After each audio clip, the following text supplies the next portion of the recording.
Supreme কোর্টের high court বিভাগের 4 জন বিচারপতিকে আপিল বিভাগের বিচারপতি নিয়োগ দেওয়া হয়েছে। সোমবার রাষ্ট্রপতি বাংলাদেশের সংবিধানের 95-এর 1 অনুচ্ছেদে দেওয়া ক্ষমতা বলে এই নিয়োগ দিয়েছেন বলে আইন ও বিচার বিভাগের এক প্রজ্ঞাপনে জানানো হয়েছে। বিচারপতি জুবাইর রহমান চৌধুরী, বিচারপতি সৈয়দ মোহাম্মদ জিয়াউল করিম, বিচারপতি মোহাম্মদ রেজাউল হক ও বিচারপতি এস.এম. এমদাদুল হক আপিল বিভাগের বিচারপতি হিসেবে নিয়োগ পেয়েছেন। এই নিয়োগ শপথ নেওয়ার তারিখ থেকে কার্যকর হবে বলে প্রজ্ঞাপনে জানানো হয়েছে।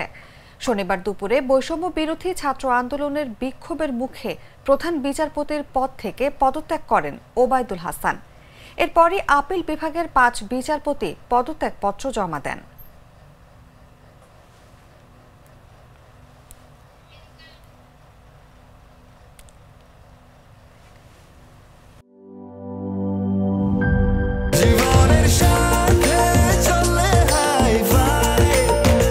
স্বাস্থ্যকর অল টাইম ফ্যামিলি কেক, সব সময় অল টাইম হেলদি লাইফ।